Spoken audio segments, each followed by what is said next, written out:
Chemical bonding नामक अध्याय से संबंधित हम लोगों ने जानकारी लेना शुरू किया। उसके आधार पर काफ़ी कुछ बातें हम लोगों ने जाना और सीखा। चैप्टर के लगभग समापन की ही बातें चल रही थी। आज पूरी तरीके से चैप्टर की समाप्ति हो जाएगी, जिसमें हम लोग मुख्य रूप से लास्ट में जो जानकारी ले रहे थे वो बॉन्ड ऑर्डर यानी कि बंध कोटि से संबंधित हम लोगों ने जानकारी लेना शुरू किया था। बंध कोटि किसे कहते हैं, बंध कोटि निकालते क्या हैं, बंध कोटि से संबंधित 2-4 पॉइंट थे, उसके बारे में भी हम लोगों ने जानकारी लिया था। और हमने आपसे कहा था कि बंध कोटि से संबंधित 1-2 एग्जाम्पल हम आपको दिखाएंगे। तो आज जो अपने इस बात की शुरुआत होगी, इस वीडियो लेक्चर्स में एग्जाम्पल से ही अपने बातों की शुरुआत करना है। एग्जाम्पल की अगर बात किया जाए तो ये इसमें आपको 2 क्वेश्चन के बारे में बातें बताई गई है। पहला क्वेश्चन है कुछ इस प्रकार, निम्न को बंध कोटि के घटते क्रम में व्यवस्थित करना है। दूसरा है बंध लंबाई के बढ़ते क्रम में व्यवस्थित। तो पहला क्या है कि निम्न को बंध कोटि के घटते क्रम में व्यवस्थित करना है। बंध कोटि क्या थी हम लोगों ने सीखा था। 1 से 20 तक याद करने का तरीका हम लोगों ने जाना था। उम्मीद करते हैं कि उससे आप लोगों ने याद भी कर लिया होगा। काफ़ी हेल्पफुल है, अगर नहीं याद किए हैं तो उसे याद कर लीजिए, अन्यथा आपका नुकसान बहुत होगा, अन्यथा आपका नुकसान बहुत हो जाएगा। तो आइए क्वेश्चन को कराते हैं। इस टाइप के क्वेश्चन अक्सर ही कंपटीशन के एग्ज़ाम में पूछे जाते रहे हैं और पूछे जाते हैं। इसके अलावा इस टाइप के क्वेश्चन अगर आप ग्रेजुएशन लेवल की बात करें तो बीएससी फर्स्ट ईयर में भी बहुत पूछे जाते हैं। तो ये टॉपिक आपके लिए काफ़ी इम्पोर्टेंट है। तो बातें सुनिए कि कैसे निकालेंगे बंध कोटि, है ना। एक बात हम लोग और भी सीख चुके हैं, जब किसी के ऊपर धनावेश आता है तो इसका मतलब उसमें इलेक्ट्रॉन की कमी हो गई। ऋणावेश आता है तो इसका अर्थ होता है इलेक्ट्रॉन की बढ़ोतरी हो गई। अब ये देखिए क्या है, O2 माइनस, ऑक्सीजन का परमाणु क्रमांक कितना होता है 8। ऑक्सीजन का परमाणु क्रमांक 8 होता है। 8 दूना 16, क्योंकि 2 मॉलिक्यूल्स है। 8 दूना 16, 1 माइनस तो कितने इलेक्ट्रॉन हो गए इसके पास 17। सबसे पहले ये देखोगे कि सबके पास इलेक्ट्रॉन कितने हैं। जिसके पास 17 इलेक्ट्रॉन, इसके पास कितने 8 परमाणु क्रमांक, यहाँ 2 लगा तो कितने हो गए 16 इलेक्ट्रॉन। इसके पास 8 थे, 2 लगा तो 16 में से 1 चले गए तो कितने हो गए 15 इलेक्ट्रॉन। कितने इलेक्ट्रॉन 15 इलेक्ट्रॉन हो गया। अब किसकी बात करना है, बंध कोटि। किसकी बात करना है, बंध कोटि की बात करना है कि बंध कोटि कितनी बात समझो। अब किसके बारे में जानकारी लेना है, बंध कोटि के बारे में। अगर कुल इलेक्ट्रॉन की संख्या 17 होती तो बंध कोटि क्या होती थी। अब बात समझो, 18 के लिए हम लोगों ने कैसे लिख दिया था, 20 के लिए तो 0 होती है, पीछे से चल लो, जहाँ से आसान पड़ेगा तो ऐसे भी चल सकते हो। 14 मैक्सिमम किसके लिए होती थी, 14 के लिए होती थी, कितनी 3। 15 के लिए कितना हो जाएगा 2.5, 16 के लिए 2, 17 के लिए 1.5। तो इसके लिए बंध कोटि कितना हो जाएगा 1.5 हो जाएगा। 16 के लिए कितना होता है 2 होता है, और 15 के लिए कितना होता है बंध कोटि 2.5। 15 के लिए 2.5 होती है। तो अब इससे क्या करना है, घटते क्रम में व्यवस्थित करना। तो सबसे ज्यादा बंध कोटि किसकी है, O2 प्लस की है। सबसे ज्यादा बंध कोटि O2 प्लस की। इससे कम किसकी है, इससे कम किसकी है O2 की है, और सबसे कम किसकी है O2 माइनस की है। सबसे कम किसकी O2 माइनस की है। बंध कोटि का क्या करना था, घटते क्रम में व्यवस्थित करना था। तो बंध कोटि के घटते क्रम में क्या हो गया, O2 प्लस की सबसे कम, अरे जी O2 प्लस की सबसे ज्यादा है, इससे कम O2 की और सबसे कम O2 माइनस की। ऐसे ही निकालते हैं बस। अब सबसे पहले इलेक्ट्रॉन जानोगे, इलेक्ट्रॉन जान जाओगे, उसके बाद अपने आप बात क्लियर हो जाती है कि किसमें कितना होगा और कितना नहीं होगा। तो ये तो पहले क्वेश्चन की बात थी। अब दूसरे क्वेश्चन की बात है, इसे क्या करना है कि बंध लंबाई के घटते क्रम में व्यवस्थित करना है। इसे क्या करना, हम क्वेश्चन ये सब नोट करते रहिएगा। बंध लंबाई के घटते क्रम में व्यवस्थित करना। अब आइए देखिए बंध लंबाई कैसे घटते क्रम में व्यवस्थित होता है। सबसे पहले आप क्या जानोगे, इलेक्ट्रॉन जानोगे। अब ये देखिए 8 गुना 16 में से 1 चला गया, कितने इलेक्ट्रॉन हुए, 15 इलेक्ट्रॉन, 16 1 17 इलेक्ट्रॉन, 8 दूना 16 में 2 जोड़ो, कितने इलेक्ट्रॉन हो गए, 18 इलेक्ट्रॉन। इसकी बंध कोटि कितनी हो जाएगी, 2.5 हो जाएगी। 15 के लिए 2.5, 16 के लिए 2 होती है, 17 के लिए कितनी होती है, 1.5 हो जाएगी और 18 के लिए 1 होती है। हम लोग जानते हैं कि बंध कोटि और बंध लंबाई में कैसी रिलेशनशिप होती है, इनवर्स रिलेशनशिप होती है। इसके पिछली वाली वीडियो में ये बातें डिटेल जानकारी ले चुके हैं, तो उम्मीद करते हैं उससे आप लोगों ने पढ़ लिया होगा। बंध कोटि बंध लंबाई की कैसे होती है, व्युत्क्रमानुपाती होती है। इसका मतलब क्या होता है कि बंध कोटि जितनी ज्यादा, बंध लंबाई उतनी ही कम, या यूं कह सकते हैं कि बंध कोटि जितनी कम, बंध लंबाई उतनी ही अधिक होगी। बंध लंबाई के घटते क्रम में व्यवस्थित करना है। तो सबसे कम बंध कोटि किसकी है, इसकी। तो सबसे ज्यादा बंध लंबाई किसकी हो जाएगी, O2 माइनस की, O2 माइनस 2 की। फिर किसकी हो जाएगी, O2 माइनस की। सबसे कम किसकी हो जाएगी, O2 प्लस की। सबसे कम किसकी हो जाएगी, O2 प्लस की हो जाएगी। तो ये आपका आंसर है। ये दोनों ही क्वेश्चन जो हमने आपको कराया, ये मेडिकल एग्जाम 2019 में नहीं 2015 में पूछा गया था। तो इसकी सबसे ज्यादा हो गई बंध लंबाई। क्यों ज्यादा हुई, क्योंकि इसके बंध कोटि का मान सबसे कम है। फिर दिन इसका, दिन सबसे कम उसका हो गया। तो इससे नोट कर लीजिए। एक क्वेश्चन और कराने हैं आपको, एक क्वेश्चन आप लोगों को और कराने हैं, बस वो भी करा देते हैं, बातें समझ।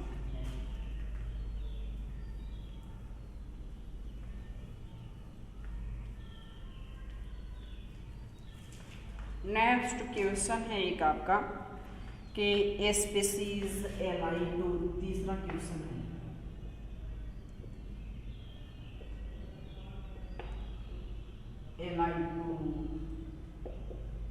Li2 प्लस Li2 माइनस के अस्थायित्व का बढ़ता क्रम लिखिए, के अस्थायित्व का बढ़ता, के अस्थायित्व का बढ़ता क्रम लिखिए, ठीक है। तो इसमें आपको Li2 प्लस Li2 माइनस जो है, ऐसे स्टेबिलिटी के इंक्रीजिंग ऑर्डर में अरेंज करना है। बस हम ये जो है ना इंजीनियरिंग एग्जाम में पूछा गया था, इंजीनियरिंग एग्जाम 2013 में पूछा गया था ये वाला क्वेश्चन। अब इसमें देखो सबसे पहले क्या जानकारी लेना है, इलेक्ट्रॉन के बारे में है आपके पास क्या क्या, देखो यहाँ अलग से देखा, यही देखो। तो लिथियम का परमाणु क्रमांक कितना होता है, हाइड्रोजन हीलियम लिथियम 3 दूना 6 इलेक्ट्रॉन, इसके पास 5 इलेक्ट्रॉन, और इसके पास कितने इलेक्ट्रॉन हो जाएंगे, 6 7 इलेक्ट्रॉन। बंध कोटि की बात करना है। 4 के लिए बंध कोटि होती है 0, 5 के लिए होती है 0.5 और 6 के लिए होती है 1, 7 के लिए फिर कितनी होती है 0.5 होती है। हम लोग को एक बात पता है कि बंध कोटि और बॉन्ड स्ट्रेंथ अस्थायित्व, बंध कोटि अस्थायित्व के कैसे होती है, समानुपाती होती है। कैसी होती है, समानुपाती। यानी कि बंध कोटि जितनी ज्यादा, अस्थायित्व का मान उतना ही अधिक होगा। सबसे ज्यादा अस्थायी कौन होगा, Li2। सबसे ज्यादा अस्थायी कौन होगा, Li2 होगा। क्यों होगा, क्योंकि इसके बंध कोटि का मान सबसे, बॉन्ड ऑर्डर का मान क्या है, सबसे ज्यादा है। इसके बॉन्ड ऑर्डर का मान सबसे ज्यादा है, तो इसीलिए सबसे ज्यादा अस्थायी कौन हो जाएगा, Li2 होगा। अब मेन बात ये फंस गई, Li2 प्लस वाली और Li2 माइनस वाली, इंजीनियरिंग एग्जाम में पूछा गया क्वेश्चन है। अब इसकी बात यह है कि इसकी भी बंध कोटि 0.5 है और इसकी भी बंध कोटि 0.5 है। तो अब कैसे डिसाइड होगा? तो अब डिसाइड कैसे होगा, एक तरीका आपको बताया गया था इलेक्ट्रॉनिक विन्यास वाला, उसी को यूज करना होगा। एक तरीका हमने आपको बताया था, कौन सा? इलेक्ट्रॉनिक विन्यास वाला तरीका बताए थे, उसी को आज यहाँ पर अप्लाई करना है। उसी को आज यहाँ पर क्या करना है? अप्लाई करना है। तो आइए अप्लाई करते हैं, देखिए कैसे होगा। इलेक्ट्रॉनिक विन्यास करते हैं। Li2 प्लस कितने इलेक्ट्रॉन है इसके पास? 5 इलेक्ट्रॉन। इलेक्ट्रॉनिक विन्यास कितने का करना है? 5 का। इसका मतलब थोड़ा सा ऊपर लिख देते हैं। Li2 प्लस कितने इलेक्ट्रॉन है? 5 इलेक्ट्रॉन। इलेक्ट्रॉन विन्यास करिए तो क्या होगा? सिग्मा 1s प्रति आबंधी सिग्मा 1s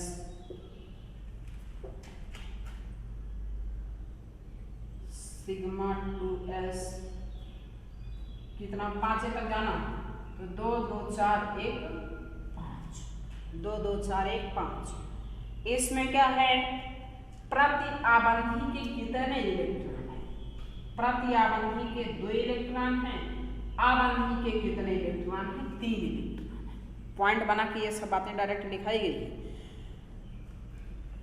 एंटी बॉन्डिंग इलेक्ट्रॉनों की संख्या है 2 और बॉन्डिंग की कितनी है? 3। यानी कि क्या है?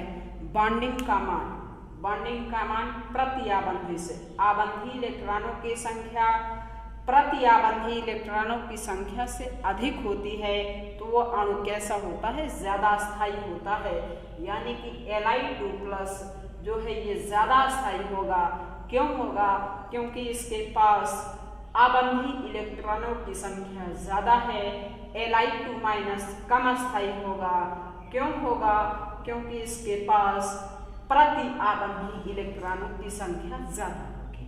ठीक है, पॉइंट बना कि ये सब बातें हम आपको लिखाए हैं। इसके पहले वाला लेक्चर देख लेना, अगर नहीं देखे होंगे तो ये वाला लेक्चर आपको समझ नहीं आएगा। तो सबसे ज्यादा स्थायी तो कौन? बढ़ते क्रम में देखना में सबसे ज्यादा कौन हुआ था? Li2 हुआ था। इससे कम किसका हो जाएगा? Li2 प्लस का होगा। और सबसे कम किसका हो जाएगा? Li2 माइनस का। सबसे कम किसका हो जाएगा? Li2 माइनस का हो जाएगा। यही आपका क्या है? आंसर। यही आपका आंसर है। बात समझ गए ना? इसके बंधु कोटि सबसे ज्यादा, इसलिए Li2 सबसे ज्यादा स्थायी। इसमें नहीं समझ आ रहा था तो तरीका आपको बताया गया इलेक्ट्रॉनिक विन्यास का। इलेक्ट्रॉनिक विन्यास हम लोगों ने किए, इसमें भी आपको तरीका बताया गया। यदि आबंधी इलेक्ट्रॉन की संख्या प्रति आबंधी से ज्यादा होती है तो अणु ज्यादा स्थायी होता है। अणु कैसा होता है? ज्यादा स्थायी होता है। Li2 में क्या है? अगर इलेक्ट्रॉनिक विन्यास में आपको करके ये देखिए दिखा, आंसर तो हो गया है, संतुष्टि के लिए आपके दिखाई देते हैं। Li2 माइनस में कितने इलेक्ट्रॉन हैं? 7 इलेक्ट्रॉन हैं। अब ये देखिए इसका इलेक्ट्रॉनिक विन्यास करें तो क्या होगा? सिग्मा 1s प्रति आबंधी सिग्मा 1s सिग्मा 2s प्रति आबंधी सिग्मा 2s कितने करना? 7। 2 2 4 2 6 1 7 कितने हो गए यहाँ? 7। अब ये देखिए इसमें प्रति आबंधी वाले कितने हैं? 2 1 3।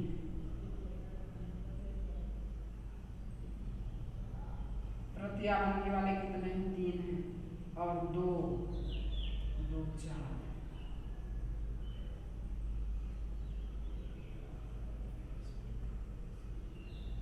सिग्मा 1s प्रति आबंधी सिग्मा 1s सिग्मा 2s प्रति आबंधी सिग्मा 2s।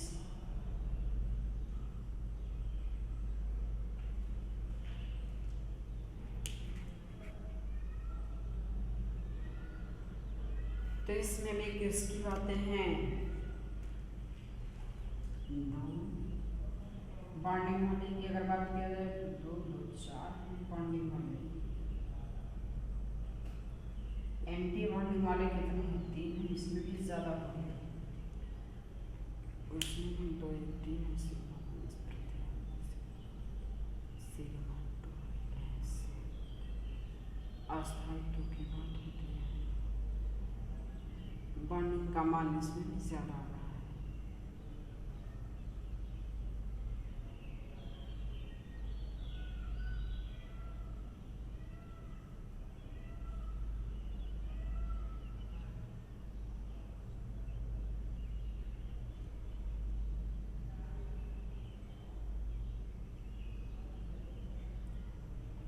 आंसर की बातें तो आपकी हो ही चुकी हैं, इसे चक्कर में ना पड़े, एक बार थोड़ा सा इसे देख लिया जाएगा, क्योंकि इसमें ना यहाँ भी वही सेम आ रहा है, यहाँ भी सेम आ रहा है, तो क्वेश्चन एक बार चेक कर लेना होगा कि यहाँ कितना प्लस है कितना माइनस है, कितना प्लस है और कितना माइनस है, ये क्वेश्चन एक बार थोड़ा सा चेक करना होगा। फिलहाल के लिए दर्शा तो दो, इसे चेक करना होगा तभी थोड़ा सा इसका और स्पष्टीकरण होगा। चलिए नेक्स्ट वाली वीडियो जो बनेगी ना उसमें इसका एकदम स्पष्टीकरण हो ही जाएगा। तो इसमें थोड़ा सा कन्फ्यूजन हो गया है, इसमें थोड़ा सा कन्फ्यूजन हो गया है,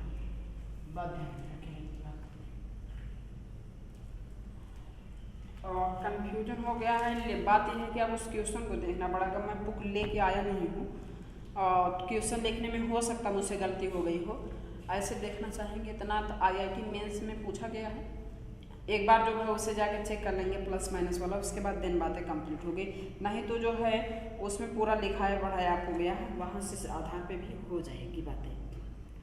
तो ये तो 3 क्वेश्चन की बातें थी जिसके बारे में हमने आपको कराया। अब नेक्स्ट हेडिंग लिखिएगा चुंबकीय स्वभाव। नेक्स्ट हेडिंग लिखिए चुंबकीय स्वभाव,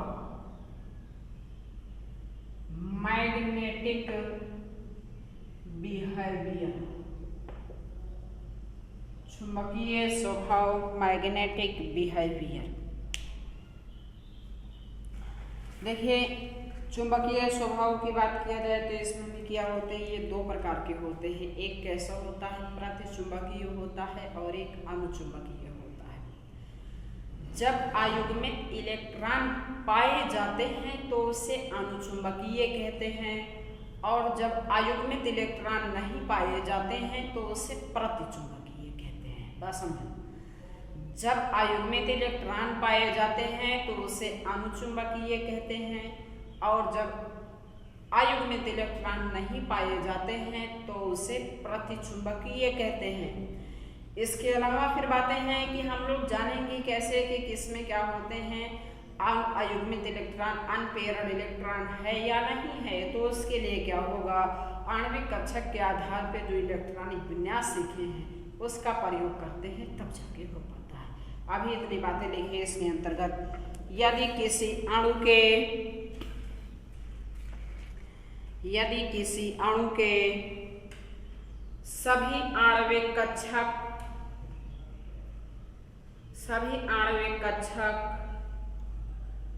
युग्मित होते हैं, सभी आणविक कक्षक युग्मित होते हैं तो पदार्थ प्रतिचुंबकीय होता है। देखिए प्रतिचुंबकीय ब्रैकेट में लिख दीजिएगा डायामैग्नेटिक, प्रतिचुंबकीय डायामैग्नेटिक होता है। ऐसे अणु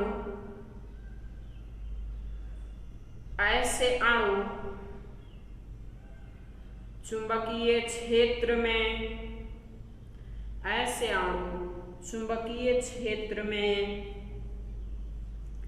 प्रतिकर्षित होते हैं। ऐसे अणु चुंबकीय क्षेत्र में प्रतिकर्षित होते हैं। फिर पॉइंट बना के लिखिए, यदि किसी अणु के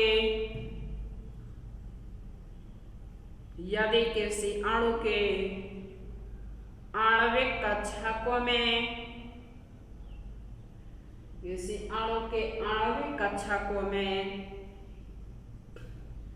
एक या एक से अधिक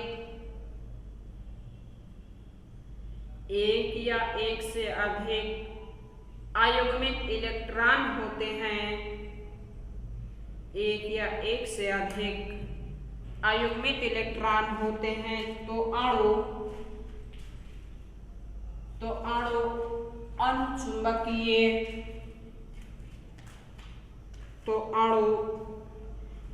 अनुचुंबकीय होता है। अनुचुंबकीय मतलब अगर लिखना चाहें तो पैरामैग्नेटिक, अनुचुंबकीय मतलब पैरामैग्नेटिक होता है। ऐसे अणु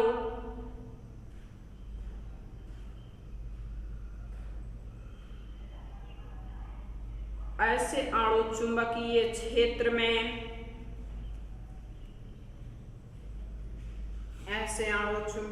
क्षेत्र में आकर्षित होते हैं। चुंबकीय क्षेत्र में आकर्षित होते हैं। तो बातें समझ गए ना। आणविक कक्षा के इलेक्ट्रॉनिक विन्यास करके हम लोग देखेंगे यदि कुल इलेक्ट्रॉनों की संख्या यदि क्या होते हैं उसमें अयुग्मित इलेक्ट्रॉन पाए जाएंगे तो कैसा होगा, अनुचुंबकीय होगा। यदि अयुग्मित इलेक्ट्रॉन नहीं पाए जाएंगे तो कैसा होगा, प्रतिचुंबकीय होगा। ये तो बातें थी, लेकिन अब बात है हम लोग कितना इलेक्ट्रॉनिक विन्यास से जानेंगे। बात समझो, हम लोग कितना इलेक्ट्रॉनिक विन्यास करेंगे कि उससे जानेंगे कि कौन कैसा है, अनुचुंबकीय है, कौन प्रतिचुंबकीय है। क्या इसके लिए कोई ऐसा तरीका अगर आपको मिल जाए कि आप देखते ही बता दो कि कौन अनुचुंबकीय है और कौन प्रतिचुंबकीय है?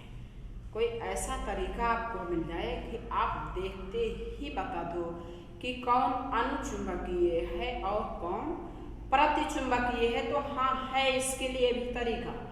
वो एक लाइन में आप जान सकते हो कौन सा, यदि कुल इलेक्ट्रॉनों की संख्या सम, यदि क्या हो, देखिए मैं तरीका आपको बता दे रहा हूँ एक छोटा सा, कि आप सिर्फ और सिर्फ तत्व या यौगिक को देखोगे, इमीडिएट आप बता दोगे कि कौन अनुचुंबकीय है और कौन प्रतिचुंबकीय है। आपको इलेक्ट्रॉनिक विन्यास जैसी कोई बातें नहीं करनी होगी।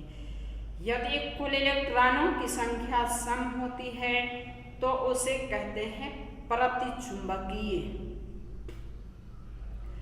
यदि कुल इलेक्ट्रॉन की संख्या कैसी होती है, सम होती है, तो उसे हम लोग क्या कहते हैं, प्रतिचुंबकीय।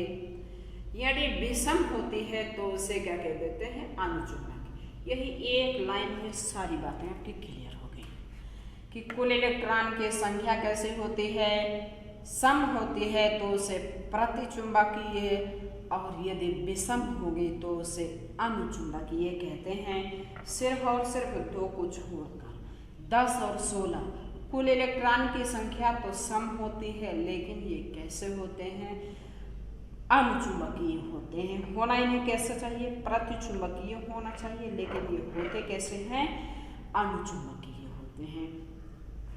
इसी को ध्यान में रखना है, बाकी और किसी को नहीं। बाकी सब में आप कॉन्सेप्ट लगा देना। अब बात क्लियर होगी। अब आपको ना इलेक्ट्रॉनिक विन्यास कराना ना और कुछ। जैसा मैं आपको बताऊं, इस साल यूपी बोर्ड एग्जाम में जो एक क्वेश्चन पूछा गया था, सबसे पहला ऑब्जेक्टिव क्वेश्चन, निम्न में कौन प्रतिचुंबकीय, निम्न में कौन अनुचुंबकीय है, पेपर होगा ना, देख सकते हो। इसी कॉन्सेप्ट के आधार पर पूछा गया था। उसमें क्या था ना, O2 दिया था, ऑक्सीजन, 8 दूना 16। बाकी सब में क्या थे जानते हो, सब में सम थे, यानी चारों ऑप्शन में सम था। सिर्फ यही एक सम वाला होता है जो कि कैसा होता है, अनुचुंबकीय होता है। और कौन सा होता है, एक तो 10 वाला होता है। यही दो बातें आपको ध्यान में रखना होगा। अब नेक्स्ट हम लोग देखिए, बंधुकोटि से संबंधित तो जानकारी ले लिए कि बंधुकोटि की बात किए कि बंधुकोटि के आधार पे 1 से 20 तक की भी बातें जाने, कैसे निकालते हैं, क्या करते हैं, ये सब तरीका हम लोगों ने जाना। इसके अलावा अगर कोई बहुपरमाणु यौगिक आता है या जिसमें 20 से अधिक इलेक्ट्रॉनों की संख्या हो तो उसकी बंधुकोटि कैसे निकालते हैं, उसी के बारे में छोटी जानकारी आपको दे रहे हैं। जिसके लिए आप लोग हेडिंग लिखिए, बहुपरमाणु यौगिकों में बंधुकोटि। हेडिंग लिखिए, बहुपरमाणु यौगिकों में बंधुकोटि। बहुपरमाणु यौगिकों में बंधुकोटि, यानी कि किसकी बात का नाम है, bond order. Bond order in polyatomic molecule. Bond order in polyatomic molecules। Bond order in polyatomic molecules. इसमें एक आपको छोटा सा फार्मूला लिखना होगा, उसी फार्मूले के आधार पे सिखा देंगे।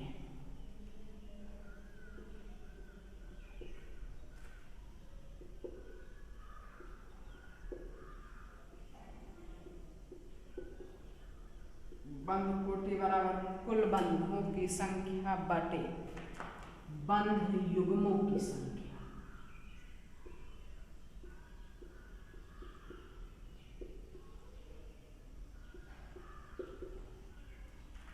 बंध कोटि बराबर कुल बंधों की संख्या बटे बंध युग्मों की संख्या। नोट कर लीजिए ना। अब हम आपको दिखाएंगे इसी के आधार पर क्वेश्चन। इसी के आधार पे हम आपसे क्या कराने वाले हैं, क्वेश्चन कराने वाले हैं। आप जैसे देखिए क्वेश्चन है आपको कि कार्बोनेट में कार्बन ऑक्सीजन बंध की बंध कोटि बताना है। कार्बोनेट में कार्बन ऑक्सीजन आबंध की क्या बताना है, बंध कोटि बताना है कार्बोनेट में। तो अभी देखिए सबसे पहला इसका स्ट्रक्चर है, तो इसके बारे में डिटेल जानकारी हम लोगों के पास है। Carbonate CO3 -2। तो ये देखिए क्या हो गया, इसकी संरचना हो गई कार्बोनेट की। इसी फार्मूले में रखते हैं बॉन्ड ऑर्डर बराबर कुल बंधों की संख्या। कुल कितनी बंध है, 1 2 3 4, कुल कितनी बंध है 4 बटे बंध युग्मों की संख्या। किसकी बंध युग्म, किसके बीच के बंध युग्मों की संख्या। जैसे कार्बन ऑक्सीजन के बीच बंध कोटि पूछा गया है ना। अब इसमें देखो कार्बन ऑक्सीजन के कितने युग्म, कितने जोड़े बन रहे हैं।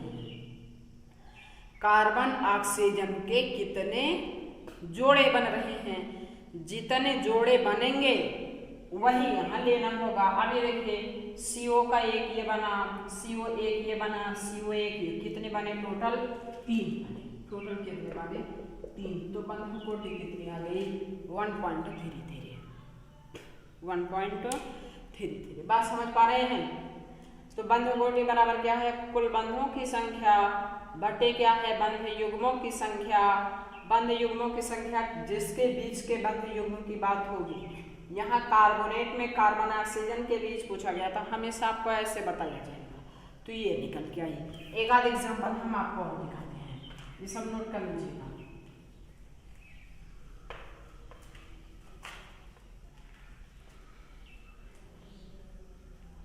अब जैसे सल्फेट में ना सल्फर और ऑक्सीजन का निकलना है।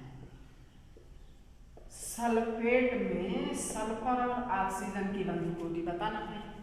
तो आप ये देखिए बंध कोटि बराबर, उससे पहले आपको क्या बनाना होगा, स्ट्रक्चर बनाना होगा। उससे पहले आपको क्या बनाना है, स्ट्रक्चर बनाना है। तो ये देखिए आपके स्ट्रक्चर बन करके तैयार हो गया। ठीक, सल्फेट। अब इसकी क्या निकालना है, बंध कोटि। बंध कोटि बराबर क्या होगा, कुल बंधों की संख्या। बंध कोटि बराबर कुल बंधों की संख्या। कितनी बंध टोटल 2 3 2 5 1 6। सल्फर ऑक्सीजन के कितने जोड़े बन रहे हैं, 1 2 3 4। कितने जोड़े बन रहे हैं, 4 जोड़े बन रहे हैं। तो बटे क्या हो जाएगा, 4 हो जाएगा। अब ये देखिए 1। अब इसकी बंध कोटि कितनी आ गई, 1.5। कितनी आ गई, 1.5। बस आपको ऐसे ही निकालना है।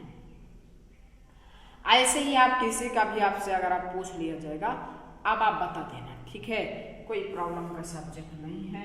तो ये तो किसकी बात थी, पॉलीएटॉमिक यौगिकों में हम लोग बंध कोटि कैसे निकालते हैं, इसके बारे में भी हमने आपको जानकारी दिया। यहीं पे बातें समाप्त होती है। अब नेक्स्ट एक हेडिंग लिखिए आप लोग, फॉर्मल आवेश। फॉर्मल आवेश किसी बात करना, फॉर्मल आवेश की बात करना है। फॉर्मल आवेश मतलब कि फॉर्मल चार्ज। इसके अंतर्गत लिखिएगा, किसी परमाणु की वह संख्या, किसी परमाणु की वह संख्या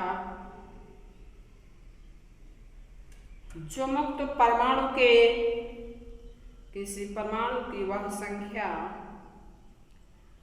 जो मुक्त परमाणु के जो मुक्त परमाणु के संयोजी इलेक्ट्रॉनों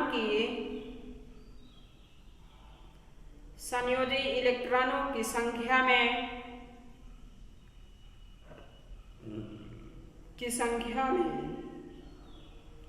उस परमाणु के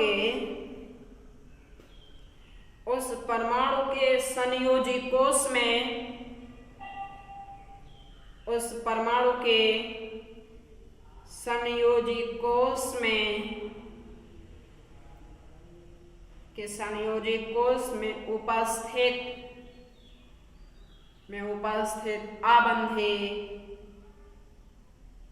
उपस्थित आबंधी और अनाबंधी इलेक्ट्रॉनों की संख्या के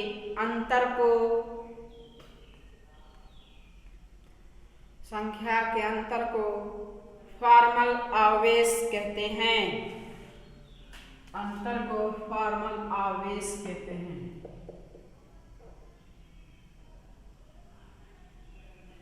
तो इसमें देखिए हो गया फॉर्मल चार्ज बराबर वैलेंस शेल इलेक्ट्रॉन, इसे नोट करना होगा, minus number of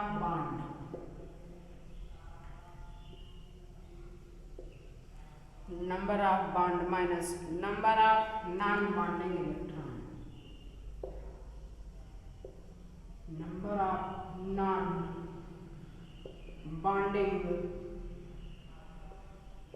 electron, formal charge बराबर valence shell electron minus number of bond minus number of non bonding electron.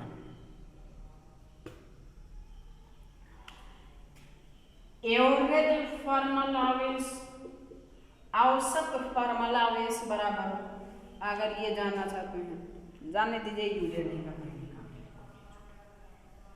यही एक दर्शा दीजिए, बहुत है बात समझ रहे हो, एक ही दर्शा दीजिए ना, बहुत पर्याप्त हो जाएगा। अब अगर जैसे जानते हैं कि फॉर्मल आवेश के एग्जाम्पल की अगर बात किया जाए, एग्जाम्पल के नाम पे O3 लेते हैं, कभी कभी आपने देखा होगा एनसीईआरटी इसकी संरचना ऐसे भी बना के दिया है, एनसीईआरटी इसकी संरचना ऐसे भी बना के दिया है।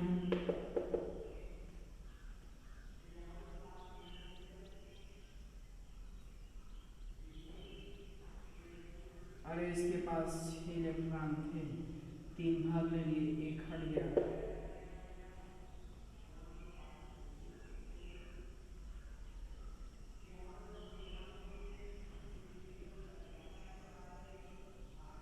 तो ये वैसे वास इलेक्ट्रॉन, ठीक है।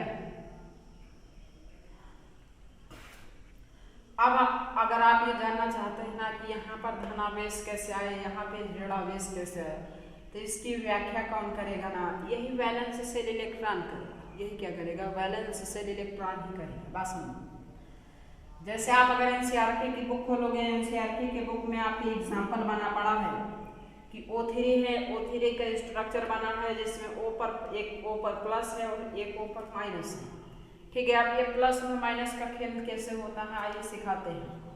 सपोज दैट इसमें कार्बोक्सीजन नंबर 1 मान लो, इससे 2 मान लो, इससे 3 मान लो। अब इस पर कोई आवेश नहीं दिया है तो मैं आपको दिखाऊं, तो अब ये देखिए फॉर्मल आवेश पहले ऑक्सीजन के लिए निकाल रहे हैं। वैलेंस संयोजी कोष में कितने इलेक्ट्रॉन होंगे, 6, डिटेल जानकारी दे चुके हैं। संयोजी कोष इलेक्ट्रॉन मतलब बाहरी कक्षा में उपस्थित इलेक्ट्रॉन। इस ऑक्सीजन ने कितनी बंध बनाया, 2 माइनस कितने, इस ऑक्सीजन के पास कितने ऐसे इलेक्ट्रॉन हैं कि जिसने बंध नहीं बनाया, तो कितने हैं, 4। तो अब ये देखिए 6 में से 2 गया, 4 माइनस 4 बराबर 0, इसीलिए इसके ऊपर कोई आवेश नहीं, है। अब ये देखिए अगर फॉर्मल आवेश हम निकालें दूसरे कार्बन के लिए, फॉर्मल आवेश किसके लिए निकाल रहे हैं, दूसरे ऑक्सीजन के लिए, तो फिर संयोजी कोष इलेक्ट्रॉन तो 6 ही होना है माइनस, कुल कितनी बंद इसने बनाया, 2 1 3 बंद बनाया माइनस, कितने ऐसे इलेक्ट्रॉन जिन्होंने कोई बंद नहीं बनाया, तो कितने इलेक्ट्रॉन है, 2 इलेक्ट्रॉन। अब ये देखिए 6 में से 3 गया, 3 माइनस 2 बराबर कितना, +1, इसलिए इस पर कितना आया है, +1 आवेश आता है। अब अगर फॉर्मल चार्ज हम निकाल निकालने किसके लिए, तीसरे ऑक्सीजन के लिए। तो आप ये देखिए संयोजी कोष में इलेक्ट्रॉन 6 ही होंगे। कितनी बंध इसमें बनाया है, एक बंध बनाया है, माइनस कितने ऐसे इलेक्ट्रॉन जिसमें कोई बंध नहीं बनाया, 6 इलेक्ट्रॉन। 6 में से गया 5 माइनस 6 माइनस, बस। तो इसका एक्सप्लेनेशन आप कहाँ से दे सकते हैं, इसी फार्मूला बेस से। ये देखिए ओजोन है, ओजोन का एक स्ट्रक्चर ऐसे बना है आपके एनसीईआरटी बुक में कि एक ऑक्सीजन पर प्लस से एक पर माइनस। आपसे अगर कोई पूछे कि इस पर प्लस कहाँ से आ गया, माइनस कहाँ से आ गया, तो उसे आप कहाँ से एक्सप्लेनेशन दे सकते हो, फार्मूला बेस की सहायता से।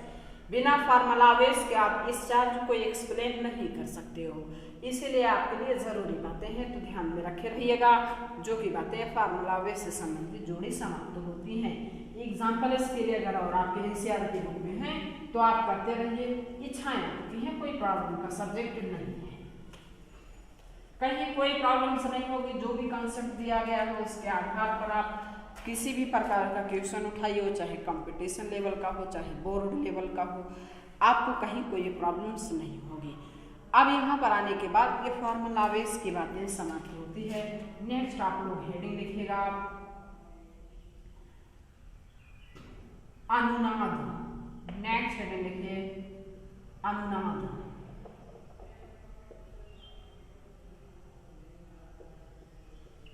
नेक्स्ट हेडिंग लिखिए अनुनाद रेजोनेंस। हेडिंग है अनुनाद रेजोनेंस। हेडिंग ही लिख करके छोड़ दीजिएगा। आज ही पे अपने बातों की समाप्ति करते हैं, बाकी मिलते हैं नेक्स्ट वीडियो लेक्चर।